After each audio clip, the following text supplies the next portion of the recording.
you ever loved something so much, but you just weren't ever going to be the best at it? Or maybe you weren't even average.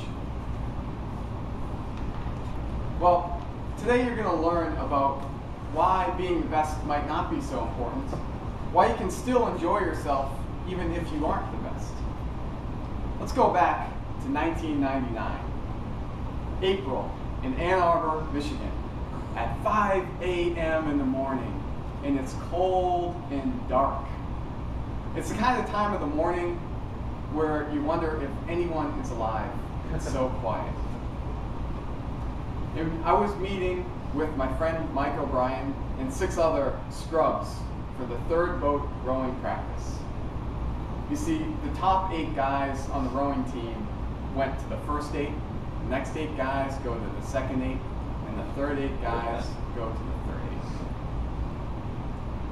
8. Now, I loved rowing. It's all I thought about during college. I remember one time my girlfriend Molly and I went to Blockbuster Video back in 1999 to pick out a video, and I saw one of my teammates there. And we talked for half an hour about practice, what had happened, what had gone right, what had gone wrong. And when we came out, Molly said to me, "I don't understand." It's a little more awkward now that she's here. I don't understand how you can row for 2 hours with the same guys.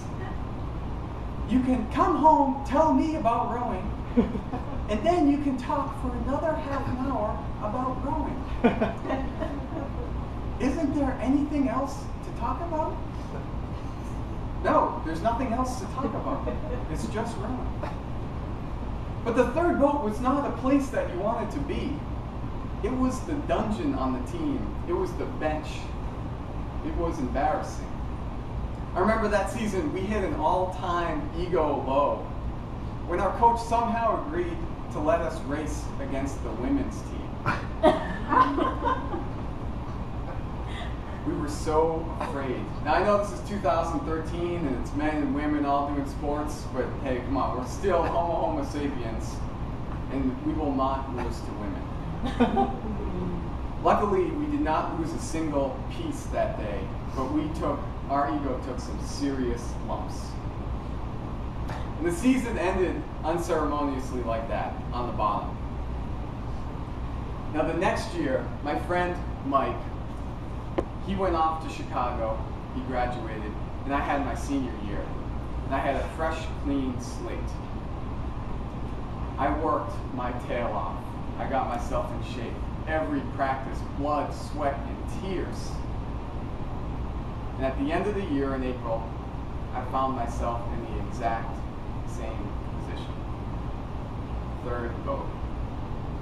This was supposed to be the year that I put it all together.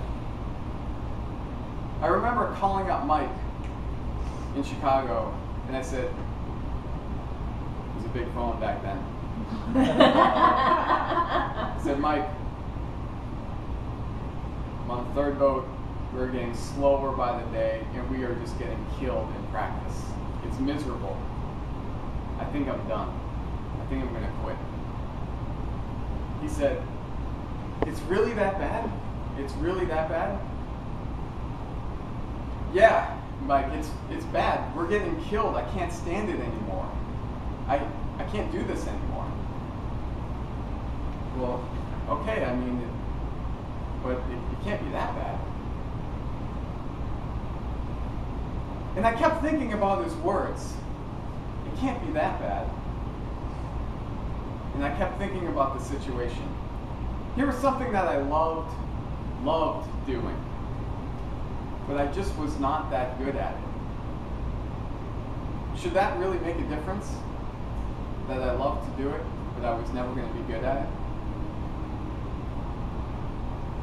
So I thought about Mike's advice, and I kept going on. I stayed with the crew team.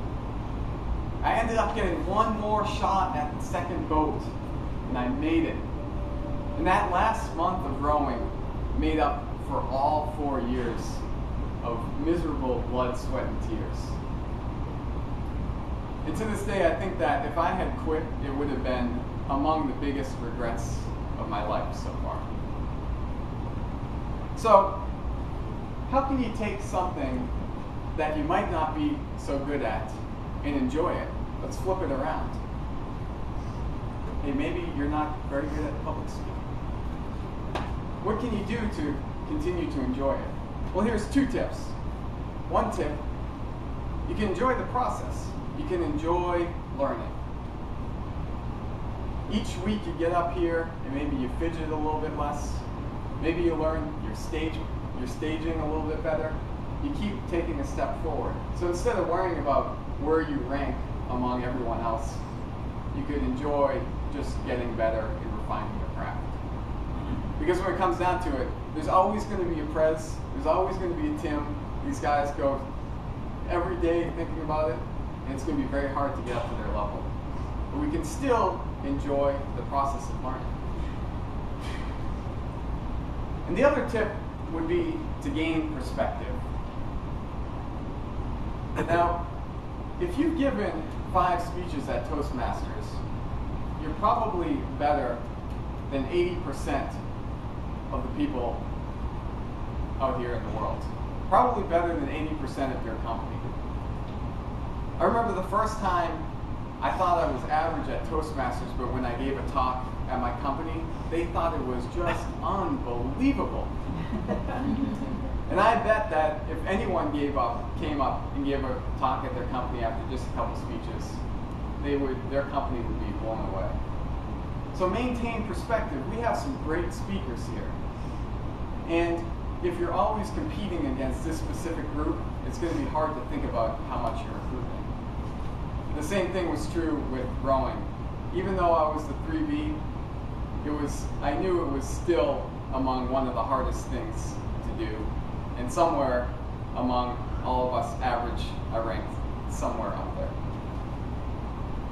So hopefully today you gained a new perspective on why you don't necessarily have to be the best at something to enjoy it. And you'll get up here for your icebreaker, for your first or second speech, and you'll enjoy your way bumbling through and learning and gaining new knowledge.